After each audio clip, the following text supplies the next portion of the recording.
Wait lang.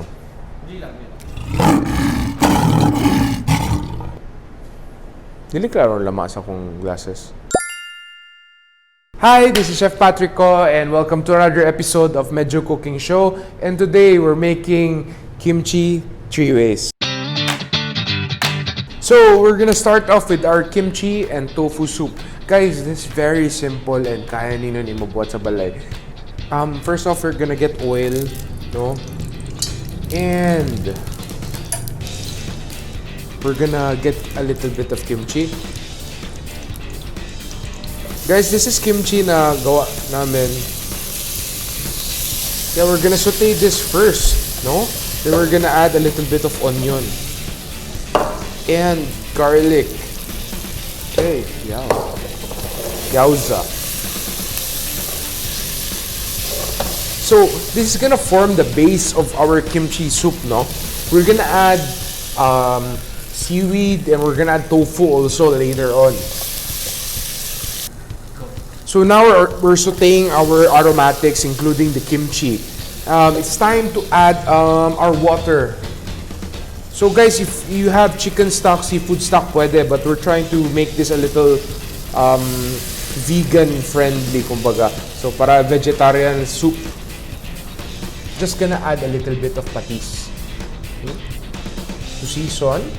Then we're gonna add our tofu. So this is some regular firm tofu. Just gonna add it in there. Then here we have seaweed. So this is some dried seaweed. Then we rehydrate it with water.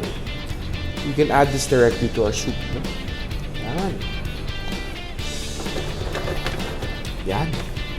So we're done.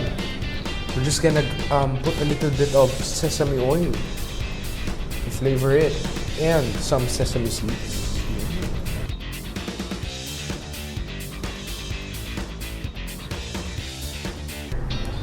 Let's make our kimchi fried rice. So we have a wok here. It's very hot. Careful lang.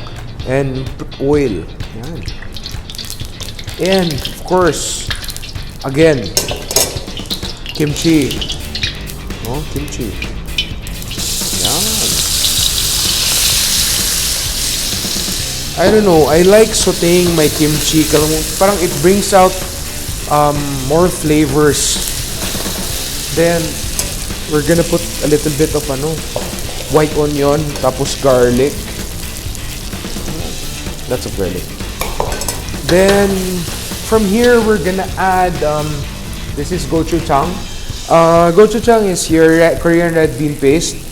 I'm gonna add this to add more flavor to the fried rice and to make it more reddish color.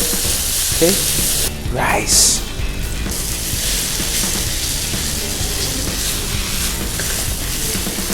We're just gonna plate this up and top it with a little bit of scrambled eggs, no?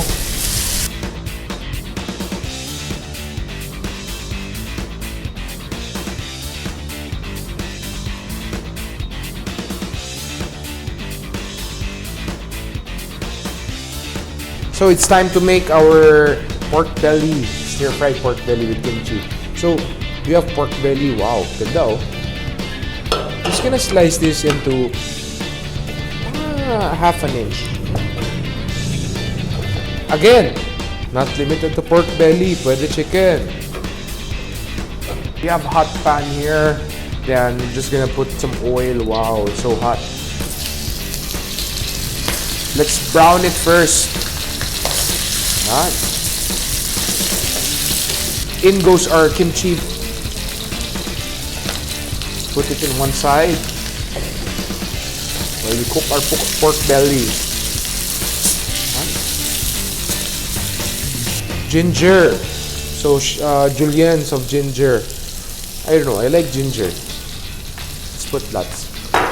Then, of course, our onions and garlic.